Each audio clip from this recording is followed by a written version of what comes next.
Gametogenesis एक प्रक्रिया होती है, एक प्रोसेस है जिसमें गेमिट का फॉर्मेशन होता है। Formation of gametes in sex organs. हम ये कह सकते हैं जो सेक्स ऑर्गन है मतलब जननांग, तो जननांगों में युग्मक बनने की क्रिया को युग्मक जनन कहा जाता है। युग्मक बनने की क्रिया को युग्मक जनन कहा जाता है। गेमीट बनने की प्रक्रिया गेमिटोजेनेसिस। ये जो युग्मक बनते हैं, ये युग्मक कहाँ बनते होंगे? ये युग्मक बनते हैं जननांगों में। जननांगों में मतलब जो सेक्स ऑर्गन्स रहते हैं उनमें युग्मक बनते हैं। शुक्राणु और अंडाणु, स्पर्म एंड ओवम, ये दोनों क्या है? गैमेट्स हैं, ये युग्मक है। इन दोनों के बनने की क्रिया को एक साथ कॉमन रूप से क्या कहा जाता है? गेमिटोजेनेसिस। अगर गेमिटोजेनेसिस हो रहा है तो इस प्रक्रिया के द्वारा शुक्राणु भी बनेंगे और अंडाणु बनेंगे। अब ये जो परिभाषा है, इसकी डेफिनेशन है, formation of gametes in sex organs is known as gametogenesis. जनन अंग जो है प्रसरण नर में और अंडाशय मादा में, इन दोनों के अंदर क्रमशः प्रसरण में क्या बनेंगे? शुक्राणु जो नर के अंदर बनेंगे, और अंडाणु बनेंगे वो मादा के अंडाशय में बनेंगे। ये जो गेमेटोजेनेसिस की प्रोसेस है, गेमेटोजेनेसिस युग्मक जनन, ये दो प्रकार का होता है।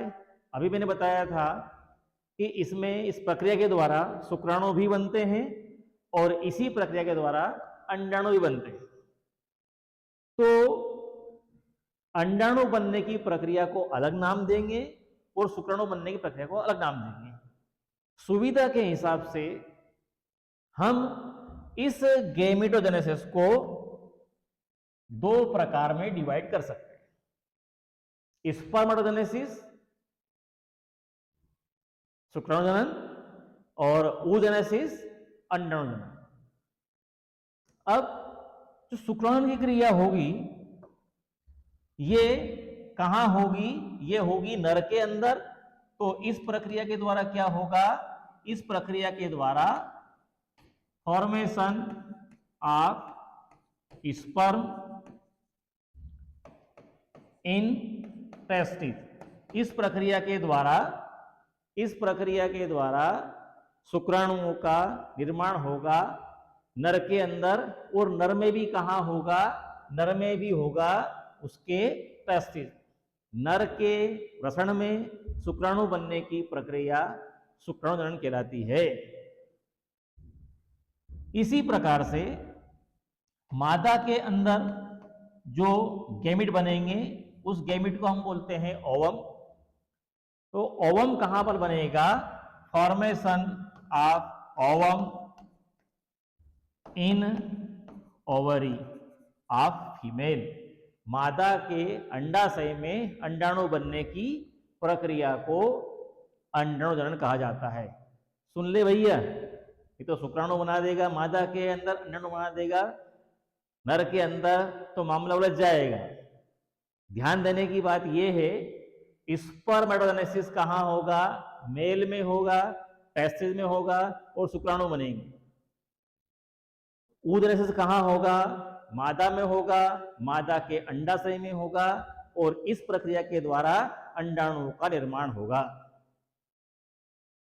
अगर ये जो प्रक्रिया है, इन दोनों प्रक्रियाओं को हम डिटेल में पढ़ें, स्पर्मेटोजेनेसिस ये हम पढ़ चुके हैं, formation of sperm in male of testis, नर के प्रसरण में शुक्राणु बनने की प्रक्रिया शुक्राणु जनन कहलाती है।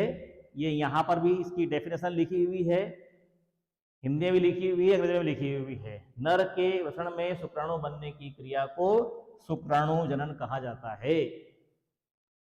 अब ये जो प्रक्रिया है, ये प्रक्रिया किस प्रकार से होती है, इसकी 3 अवस्थाएं। शुक्राणु जनन की जो क्रिया पढ़ेंगे आप, उस क्रिया की अवस्थाएं हैं 3 और एक अवस्था एक्स्ट्रा में बताऊंगा। हम पढ़ने जा रहे हैं स्पर्मेटोजेनेसिस, प्रोसेस ऑफ स्पर्मेटोजेनेसिस, शुक्राणु बनने की प्रक्रिया। कुछ बातें हमको इसके बारे में मालूम है। ये प्रक्रिया कहाँ होगी? मेल में होगी और मेल के टेस्टिस में होगी। और ये प्रक्रिया पूरी होगी तो लास्ट में क्या बनेंगे? लास्ट में बनेंगे शुक्राणु स्पर्म्स। ठीक है, शुरू करें। स्पर्मेटोजेनेसिस की जो प्रक्रिया है, ये प्रक्रिया होगी मेल के टेस्टिस में। मेल के टेस्टिस में कुछ कोशिकाएं रहती है, उन कोशिकाओं को हम बोलते हैं जर्म सेल। जर्म सेल कहां पर? नर के टेस्टिस में। और आपको ये मालूम है नर के टेस्टिस में भी कहां होगी? सेमिनिफेरस ट्यूब्यूल्स के अंदर कई सारी कोशिकाएं रहती है, जर्म सेल। और ये जर्म सेल कैसे रहती है? ये रहती है 2n डिप्लॉइड। और 2n मतलब क्या? मनुष्य के लिए 46 क्रोमोसोम। ये कोशिका होती है द्विगुणित, जिसमें क्रोमोसोम की संख्या 46 होती है, 23 जोड़े। प्रक्रिया की शुरुआत में क्या होता है? पहली अवस्था आती है मल्टीप्लिकेशन फेज, गुणन प्रावस्था। गुणन प्रावस्था में क्या होगा? ये जो जर्म सेल रहती है, ये जर्म सेल एक विभाजन करती है, इसको बोलते हैं समसूत्री कोशिका विभाजन। समसूत्री विभाजन करती है, मतलब माइटोसिस, माइटोसिस या माइटोटिक डिवीजन। इसके फलस्वरूप क्या होता है? ये कोशिका इस प्रावस्था में अपनी संख्या में वृद्धि करती है, संख्या बढ़ाएगी जर्म सेल। और संख्या बढ़ाएगी तो संख्या बढ़ाने के लिए हमको इसमें 3 बार समसूत्री विभाजन करना है। तो 3 बार समसूत्री विभाजन करेंगे तो पहले में 1 से 2 कोशिका बन जाएगी, दूसरे विभाजन होगा इन दोनों में तो इन 2 से 4 कोशिका बन जाएगी, तीसरा विभाजन होगा इन चारों कोशिकाओं के अंदर तो 4 से 8 कोशिका बन जाएगी। ये 8 कोशिका बना दी। चूंकि यहां पर जो कोशिका विभाजन हो रहा है वो हो रहा है समसूत्री, तो कोशिका में इन कोशिका, इस कोशिका में और इन कोशिका में गुणसूत्र की संख्या में, क्रोमोसोम की संख्या में कोई अंतर नहीं आएगा। सभी कोशिकाएं कैसी होगी? 2n होगी। सभी कोशिका में 46 क्रोमोसोम होंगे और ये पहली अवस्था समाप्त होगी। गुणन प्रावस्था में क्या किया हमने? गुणन प्रावस्था में हमने केवल इस जर्म सेल के अंदर समसूत्री विभाजन किया, माइटोसिस किया और कोशिकाओं की संख्या 1 से हमने 8 कर दी। गुणन प्रावस्था में मल्टीप्लिकेशन फेज में कोशिकाओं की संख्या में वृद्धि होती है, इतना हमको याद रखना है। दूसरी प्रावस्था है ग्रोथ फेज, वृद्धि प्रावस्था। जो वृद्धि प्रावस्था रहती है, इस वृद्धि प्रावस्था में क्या होगा? ये सब की सब कोशिकाएं अगली अवस्था में प्रवेश करेगी। अगली अवस्था कौन सी है भैया? अगली अवस्था है वृद्धि प्रावस्था, ग्रोथ फेज। ग्रोथ फेज में क्या होगा? ये जो कोशिकाएं हैं, सबकी सब कोशिकाएं में एक क्या प्रक्रिया बता रहा हूं, जो प्रक्रिया बता रहा हूं वो सभी कोशिकाओं पर होगी। वृद्धि प्रावस्था में ये कोशिका अपने अंदर पदार्थों का संचय करती है, पदार्थों का संचय करती है, पदार्थों को स्टोर करती है, इकट्ठा करती है। या हम ये कहें वसा, प्रोटीन, कार्बोहाइड्रेट, ये कुछ पदार्थ इन कोशिकाओं के अंदर चले जाते हैं, प्रवेश कर जाते हैं, या ये कोशिका सोख लेती है, या इन कोशिका में ये प्रवेश कर जाते हैं, तो कोशिका का आकार बड़ा हो जाता है। ये कोशिका बड़ी हो गई। बड़ी क्यों हो गई? क्योंकि इसने विटामिन का, कार्बोहाइड्रेट का, प्रोटीन का, पानी का संचय कर लिया, तो कोशिका आकार में बड़ी हो गई। ये जो कोशिका आकार में बड़ी होती है, इस कोशिका को बोलते हैं स्पर्मेटोसाइट, शुक्राणु बनाने वाली कोशिका। इससे शुक्राणु बनेंगे। ऐसी कोशिका अभी एक थोड़ी देर बाद और बनेगी, इसलिए इसके नाम में लगा देंगे हम प्राइमरी। तो ये क्या हो जाएगी? Primary spermatocyte cell. जो पहले बनेगी वो प्राइमरी स्पर्मेटोसाइट सेल। क्या हुआ? इसमें पदार्थ का संचय किया कोशिका ने और आकार में बड़ी हो गई। तीसरी अवस्था आती है परिपक्वन प्रावस्था, मैच्यूरेशन फेज। इस परिपक्वन प्रावस्था में क्या होगा? परिपक्वन प्रावस्था में ये जो कोशिका है प्राइमरी स्पर्मेटोसाइट सेल, ये वाली जो वृद्धि प्रावस्था से बनी है, इस कोशिका के अंदर अर्धसूत्री विभाजन होगा। और जब इसमें अर्धसूत्री विभाजन होगा तो अर्धसूत्री विभाजन होता है दो अवस्था में पूरा। तो पहले होगा अर्धसूत्री विभाजन पहला, तो इससे एक से ये दो कोशिका बन जाएगी। और ये जो दो कोशिका बनेगी, इन दोनों कोशिकाओं के अंदर क्रोमोसोम की संख्या n होगी। n मतलब 23। क्रोमोसोम की संख्या आधी हो गई। आधी क्यों होगी भैया? हाँ, क्यों हो गई? क्योंकि प्राइमरी स्पर्मेटोसाइट कोशिका में क्या हुआ? अर्धसूत्री विभाजन। तो 46 से क्रोमोसोम कितने हो गए? 23। और ये जो दो कोशिका बनी हैं, इन दोनों कोशिकाओं को हम बोलेंगे सेकेंडरी स्पर्मेटोसाइट। ये पहले बनी थी, ये प्राइमरी स्पर्मेटोसाइट थी, बाद में बनी ये सेकेंडरी स्पर्मेटोसाइट बन गई। ठीक है। अब जो सेकेंडरी स्पर्मेटोसाइट है और प्राइमरी स्पर्मेटोसाइट है, प्राइमरी और सेकेंडरी, इन दोनों में क्या अंतर है? एक कोशिका के अंदर, प्राइमरी स्पर्मेटोसाइट कोशिका के अंदर क्रोमोसोम की संख्या 46 है, 2n है, और सेकेंडरी स्पर्मेटोसाइट कोशिकाओं के अंदर क्रोमोसोम की संख्या 23 है। यह हैप्लॉइड सेल है। फिर इन दोनों कोशिकाओं के अंदर सेकंड वाला अर्धसूत्री विभाजन होगा, इसमें भी और इसमें भी। तो इस कोशिका से दो कोशिका बन जाएगी, इस कोशिका से भी दो कोशिका बन जाएगी। ये 4 कोशिका बन गई।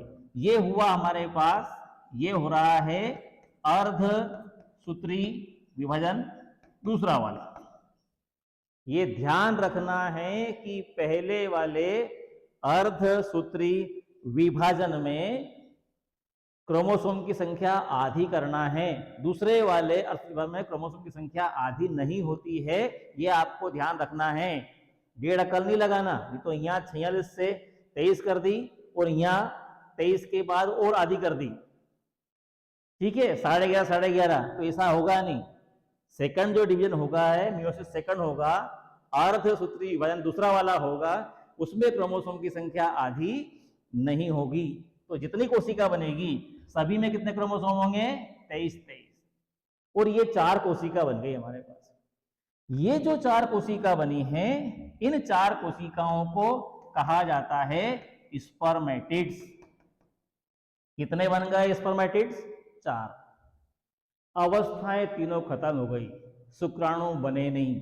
तो इस प्रक्रिया को यहां पे छोड़ना नहीं है, क्योंकि मैंने बताया था अभी शुरुआत में कि एक प्रक्रिया, एक स्टेप इसके अंदर और मैं बताऊंगा मेरी तरफ से। उस स्टेप का नाम है, इसको बोलते हैं मेटामार्फोसिस। अवस्था कौन सी होगी? मेटामार्फोसिस। हिंदी में बोलते हैं इसको कायांतरण।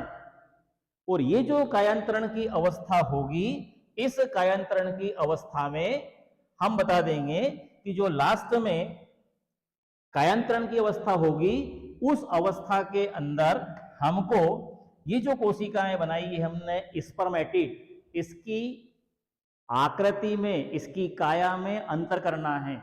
मतलब ये जो स्पर्मेटिड हैं ये लंबी होगी और ये लंबी होगी, तो इस स्पर्मेटिड से क्या बन जाएगा, एक शुक्राणु बन जाएगा। इस स्पर्मेटिड से क्या बन जाएगा, एक शुक्राणु। इससे क्या बन जाएगा, एक शुक्राणु। इससे क्या बन जाएगा, एक शुक्राणु। मतलब प्रत्येक स्पर्मेटिड मेटामार्फोसिस की प्रक्रिया से स्पर्म में, शुक्राणु में बदल जाती है। तो मेटामार्फोसिस एक अलग से अवस्था आपको लिखना पड़ेगी, जो केवल स्पर्मेटोजेनेसिस में ही होगी। एक बार फिर देखिए, स्पर्मेटोजेनेसिस एक प्रक्रिया है जो कहां होती है, मेल के टेस्टिस में होती है। इस प्रक्रिया के द्वारा क्या बनते हैं, शुक्राणु। नर के प्रसरण में शुक्राणु बनते हैं। प्रक्रिया कैसे होती है, पहली अवस्था कौन सी है, भ्रूण प्रावस्था। इस प्रावस्था में क्या होगा, जो जर्म सेल है टेस्टिस की, उस जर्म सेल के अंदर क्या होगा, समसूत्री विभाजन होगा, जिससे संख्या में वृद्धि होगी। दूसरी प्रावस्था है वृद्धि प्रावस्था। इसमें क्या होगा, पदार्थों का संचय होगा, तो कोशिका का आकार बड़ा हो जाएगा। तीसरी अवस्था है परिपक्वन प्रावस्था। इसमें क्या होगा, अर्धसूत्री विभाजन। तो पहले अर्धसूत्री विभाजन होगा, पहला वाला, तो दो कोशिका बनेगी, उनका नाम है सेकेंडरी स्पर्मेटोसाइट। इन दोनों कोशिकाओं के अंदर क्रोमोसोम पहले वाली कोशिका से आधे होंगे। फिर इन दोनों कोशिकाओं के अंदर होगा दूसरा वाला अर्धसूत्री विभाजन। उसमें क्रोमोसोम की संख्या आधी नहीं होगी और दो कोशिका से कितनी कोशिका बन जाएगी, 4। इन 4 कोशिकाओं को बोलेंगे स्पर्मेटिड्स। लास्ट में होगा मेटामार्फोसिस। इस प्रक्रिया के द्वारा प्रत्येक स्पर्मेटिड शुक्राणु का निर्माण कर लेगी। इस प्रकार से अगर हम ये देखें तो एक स्पर्मेटोसाइट सेल, एक स्पर्मेटोसाइट सेल ये वाली नीले रंग वाली, इससे कितने शुक्राणु बनेंगे, 1 से 4 बन जाएंगे। एक स्पर्मेटोसाइट कोशिका से 4 शुक्राणु का निर्माण होता है। तो 100 से कितना होगा, 400। 1000 अगर स्पर्मेटोसाइट होगी तो कितने शुक्राणु बनेंगे, 4000। हमको एक ही फंडा ध्यान रखना है, एक स्पर्मेटोसाइट से 4 शुक्राणु बनते हैं। कभी कभी पूछ लेते हैं 50 स्पर्मेटोसाइट कोशिका अगर है तो कितने शुक्राणु बनेंगे, तो 50 इंटू 4, 1 से 4, तो 50 से 200।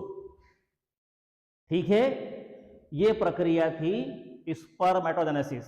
किसी को कोई दिक्कत है इसमें, नहीं, आगे बढ़े, वेरी गुड। दूसरी प्रक्रिया आती है oogenesis, अंडाणु जनन। ये जो अंडाणु जनन की प्रक्रिया है ये कहां होगी, ये होगी फीमेल में, मादा में।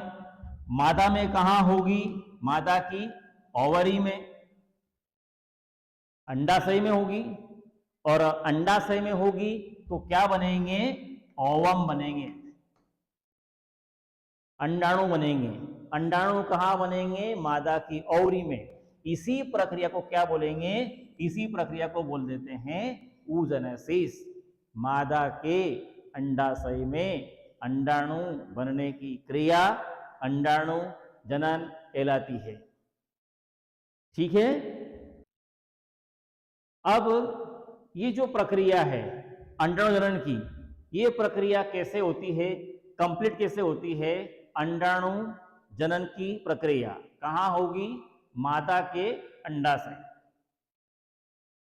स्टेप इसके अंदर वही रहेगी जो अवस्थाएं शुक्राणु जनन की क्रिया में हो रही थी, वो की वही अवस्थाएं यहां लिखी हुई है। अंडाणु जनन की क्रिया में भी गुणन प्रावस्था, वृद्धि प्रावस्था और परिपक्वन प्रावस्था कॉमन रूप से आएगी। ठीक है, अब इसमें क्या होगा, ये जो पूरी प्रक्रिया है ये होगी मादा के अंडाशय में, मादा के अंडाशय में, और वहां पर भी क्या रहती है, वहां पर भी रहती है जर्म सेल। तो ये देखिए, ये मादा के अंडाशय की जर्म सेल, और इसमें क्रोमोसोम होंगे 2n मतलब 46। पर यहां जो जर्म सेल है वो शुक्राणु नहीं बनाएगी, वो क्या बनाएगी, अंडाणु। अंडाशय के अंदर जो जर्म सेल है वो अंडाणु बनाएगी। किस प्रकार बनाएगी, सबसे पहले देखेंगे ये कोशिका कौन सी प्रावस्था में प्रवेश करेगी, गुणन प्रावस्था में। गुणन प्रावस्था में जैसे ही कोशिका प्रवेश करती है तो गुणन प्रावस्था का हमको मालूम है, उसमें क्या होता है, गुणन प्रावस्था में होता है समसूत्री कोशिका विभाजन, और यहां पर भी 3 बार ही होगा। तो 1 से 2 कोशिका बनेगी, दूसरा विभाजन होगा 2 से 4 कोशिका बन जाएगी, तीसरा विभाजन होगा 4 से 8 कोशिका बन जाएगी। हम बना देते हैं, यहां पर पहला विभाजन हुआ तो ये 1 से 2 कोशिका बन गई एक जर्म सेल से। दूसरा विभाजन हुआ 2 से 4 कोशिका बन गई। तीसरा विभाजन होगा तो 4 से 8 कोशिकाएं बन जाएगी। इस प्रकार से जो गुणन प्रावस्था है इसमें कोशिकाओं की संख्या में वृद्धि होती है, पर क्रोमोसोम की संख्या सभी कोशिकाओं के अंदर सेम रहेगी। 2n मतलब सभी कोशिका में क्रोमोसोम कितने हैं, 46 है। ठीक है, जर्म सेल के अंदर 3 बार होगा समसूत्री विभाजन, जिसके फलस्वरूप 1 से 8 कोशिका बन जाएगी। उसके बाद कौन सी प्रावस्था आएगी, वृद्धि प्रावस्था। जो वृद्धि प्रावस्था है, वृद्धि प्रावस्था में क्या करते हैं हम, क्या करते हैं, पदार्थों का संचय। पदार्थ इकट्ठा होता है ना, इसमें वसा है, प्रोटीन है, कार्बोहाइड्रेट है, ये संचित हो जाएंगे तो कोशिका का आकार बड़ा हो जाएगा। यहां ये ध्यान रखना है कि ये जो कोशिका बनाई हमने 8, कौन सी प्रावस्था में, गुणन प्रावस्था में, ये 8 की 8 वृद्धि प्रावस्था में नहीं जाएगी। इन 8 में से कोई एक कोशिका प्रवेश करेगी वृद्धि प्रावस्था में, पदार्थों का संचय करेगी, आकार में बड़ी हो जाएगी कोई एक। तो बाकी का क्या होगा, तो ये जो बाकी की कोशिका रहती है 7 और बची, तो ये 7 कोशिका, 8 में से एक ने प्रवेश किया वृद्धि प्रावस्था में, बाकी 7 कोशिकाएं बची वो नष्ट हो जाती है, और नष्ट होकर उनके अंदर जो भी दाना पानी रहता है, प्रोटीन वसा रहती है, वो भी इस कोशिका को मिल जाती है, तो ये और मोटे हो जाती है। अब शुक्राणु की क्रिया में हमने इस कोशिका को नाम दिया था स्पर्मेटोसाइट। यहां अगर गलती से आपने इसको नाम दे दिया स्पर्मेटोसाइट तो ये फिर शुक्राणु बना देगी, और हम क्या बना रहे हैं, हम बना रहे हैं अंडाणु। तो ये जो कोशिका वृद्धि प्रावस्था में बनेगी, इस कोशिका का नाम होगा oocyte। ये कोशिका अंडाणु बनाएगी। वृद्धि प्रावस्था में कोई एक कोशिका प्रवेश करेगी इसमें से, और क्या बनाएगी, oocyte। ठीक है, इसके बाद में परिपक्वन प्रावस्था। जो परिपक्वन प्रावस्था है, इस परिपक्वन प्रावस्था में क्या होता है, जो वहां हुआ था वो यहां पर भी होगा। परिपक्वन प्रावस्था में हम क्या करेंगे, परिपक्वन प्रावस्था में हम इस कोशिका में कर देंगे अर्धसूत्री विभाजन, और कौन सा, पहले वाला। ठीक, अब इसमें जो अर्धसूत्री विभाजन होता है पहले वाला, तो वो अर्धसूत्री विभाजन में क्रोमोसोम तो बराबर आधे आधे हो जाते हैं, लेकिन जो कोशिका का कोशिका द्रव्य रहता है वो समान रूप से दो भाग में नहीं बंटता, तो केंद्रक तो क्रोमोसोम तो बराबर हो गए पर कोशिका का आकार छोटा बड़ा हो गया। कहने का मतलब इतना है कि ये जो oocyte कोशिका है ये असमान रूप से दो भागों में बढ़ जाती है। असमान, आसमान नहीं, असमान भाग, अच्छा असमान रूप से दो भागों में बढ़ जाती है, जिससे एक कोशिका का आकार छोटा रहता है और एक कोशिका आकार में बड़ी रह जाती है। लेकिन क्रोमोसोम दोनों में कितने होंगे? 23-23 होंगे। क्रोमोसोम की संख्या तो बराबर आधी आधी हो गई, लेकिन जो इसका कोशिका द्रव्य था, साइटोप्लाज्म था, वो दो बराबर भागों में न बंटकर असमान रूप से दो भागों में बढ़ जाता है, जिससे एक कोशिका छोटी और एक कोशिका बड़ी बन जाती है। जो बड़े आकार की कोशिका रहती है उसको तो हम बोलते हैं ऊटिड सेल, और छोटे आकार की जो कोशिका रहती है इसको हम बोलते हैं first polar body. First polar body, first इसलिए लगाया है कि अभी एक बार और बनेगी। तो oocyte कोशिका के अंदर पहला वाला अर्धसूत्री वजन होता है, जिसके फलस्वरूप एक छोटी कोशिका फर्स्ट पोलर बॉडी और एक बड़ी कोशिका oocyte का निर्माण होता है। अब इन दोनों कोशिका में क्या होना है? अर्धसूत्री विभाजन दूसरा वाला, दूसरा और होगा। तो इस कोशिका के अंदर दूसरा विभाजन होगा तो इससे तो ये दो कोशिका बन जाएगी, और ये जो oocyte है इस oocyte के अंदर भी होगा अर्धसूत्री विभाजन दूसरा वाला, तो फिर असमान होगा, तो एक कोशिका छोटी बनेगी और एक कोशिका बड़ी बनेगी। तो छोटी कोशिका होगी उसको क्या नाम देंगे हम? उसको नाम दे देंगे सेकंड पोलर बॉडी। और जो बड़ी कोशिका रहती है, ये बड़ी कोशिका परिपक्व अंडाणु के रूप में काम करती है। ये हो जाएगा मैच्योर ओवम। अंडाणु बन गया पर एक ही बना, तीन अवस्थाएं पूरी हो गई। जो हमने शुक्राणु की क्रिया में एक अलग से अवस्था पड़ी थी, मेटामार्फोसिस, कायांतरण, उसको यहां पर पढ़ने की आवश्यकता नहीं है, 1.5 अकल लगाना भी नहीं है, जबरदस्ती उसको लिखना भी नहीं है, क्योंकि परिपक्वन अवस्था के लास्ट में मैच्योर ओवम, परिपक्व अंडाणु बन जाता है। और विशेष ध्यान रखने की बात यह है, यहां पर एक oocyte से, एक अंडाणु बनाने वाली कोशिका से एक ही अंडाणु बनता है, बाकी तीन क्या बनेगी? तीन बनेगी, वो पोलर बॉडी होगी। कोशिका यहां पर भी 1 से 4 ही बन रही है, और अंडाणु उनमें से केवल एक ही है, तीन बाकी क्या रहेगी? Polar body. एक बार फिर देखिए, अंडाशय के अंदर अंडाणु बनेंगे, उस प्रक्रिया को बोलेंगे अंडाणु जनन। ये जो प्रक्रिया रहती है, इस प्रक्रिया में 3 अवस्थाएं आती है। पहली अवस्था है गुणन प्रावस्था। गुणन प्रावस्था में क्या होता है? जर्म सेल, अंडाशय की जर्म सेल समसूत्री विभाजन करके अपनी संख्या बढ़ाती है।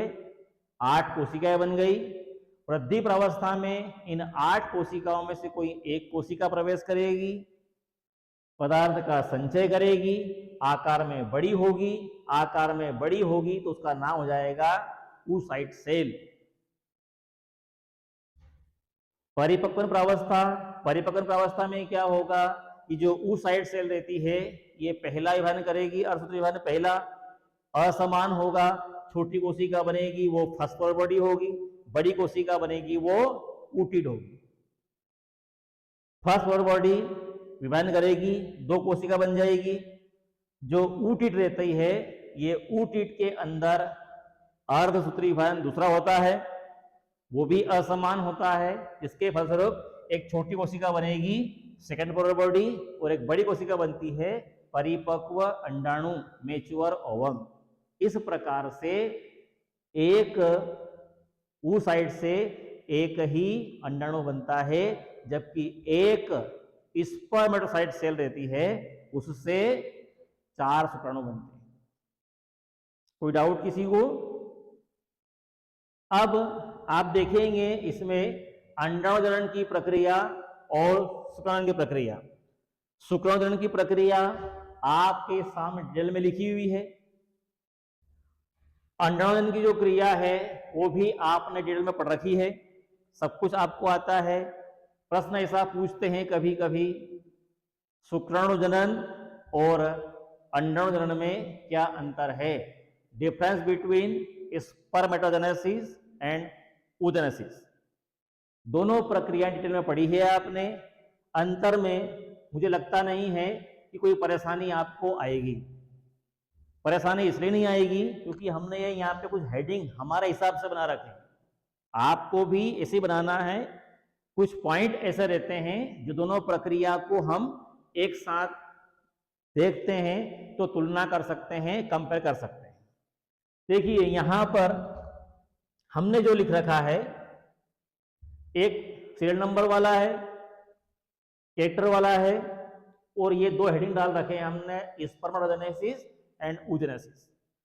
कोई परेशानी नहीं है, दोनों प्रक्रियाएं हमको आती है तो हम इसमें लिखेंगे कैसे है। सेक्स, यहाँ सेक्स से मतलब है मेल या फीमेल। आपको मालूम है स्पर्मेटोजेनेसिस प्रोसेस मेल में होगी, फीमेल में होगी, मेल में होगी, तो ये यहां लिख देंगे।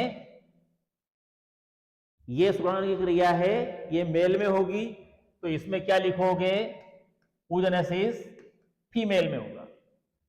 ठीक है, फिर देखेंगे सेकंड पॉइंट है हमारे पास ऑर्गन, सेक्स ऑर्गन दोनों थे, तो मेल के सेक्स ऑर्गन क्या रहता है? टेस्टिस। तो ये जो प्रक्रिया है ये नर के टेस्टिस में होती है।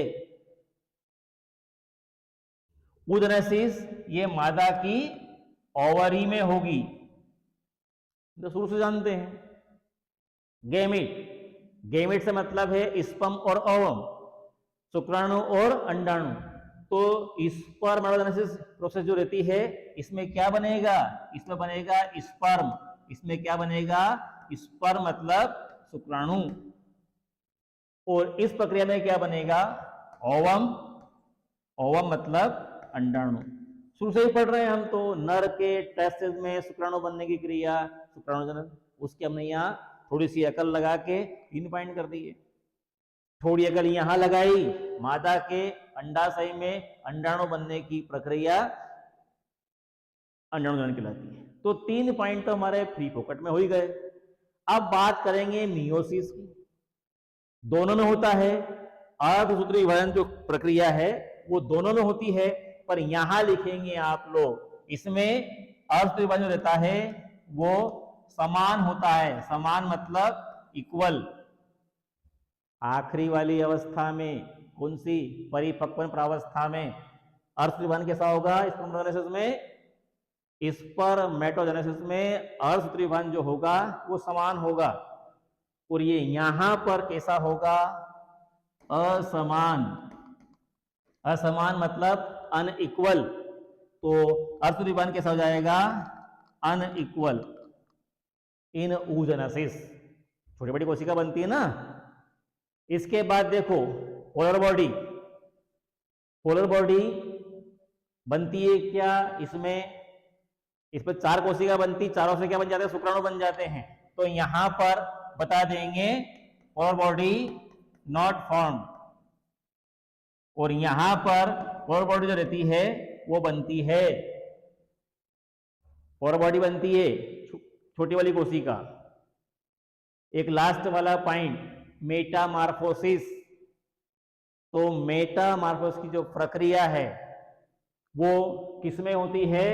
स्पर्मेटोजेनेसिस में मेटामार्फोसिस होता है लास्ट में, और oogenesis में मेटामार्फोसिस नहीं होता।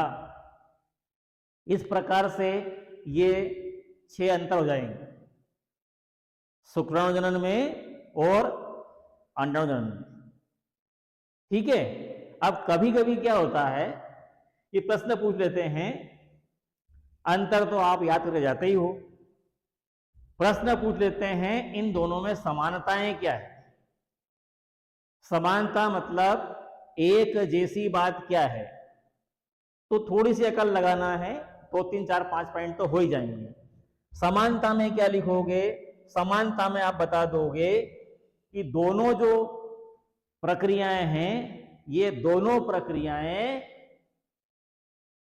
सेक्स ऑर्गन में होती है। सब हमको मालूम है कि ये टेस्टिस में होता है और ये ओवरी में होती है, पर दोनों को कॉमन रूप से क्या बोलते हैं? Sex organ. दोनों जो प्रक्रियाएं रहती है उनमें गेमेट बनते हैं। हमको मालूम है कि इसमें स्पर्म बनेगा, इसमें ओवम बनेगा, पर स्पर्म और ओवम दोनों क्या है? गेमेट। तो दोनों प्रक्रियाओं में गेमेट बनते हैं। दोनों प्रक्रियाएं जननांग में होती है, सेक्स ऑर्गन में होती है। दोनों प्रक्रियाएं सेक्सुअल रिप्रोडक्शन के लिए, लैंगिक जनन के लिए आवश्यक होती है। दोनों में से एक होगा तो सेक्सुअल रिप्रोडक्शन हो जाएगा क्या? केवल अंडाणु बन गए, शुक्राणु नहीं बने, तो लैंगिक जनन होगा क्या? नहीं होगा। तो सेक्सुअल रिप्रोडक्शन के लिए दोनों प्रक्रियाओं का होना आवश्यक है। और समानता बता देंगे आप लोग।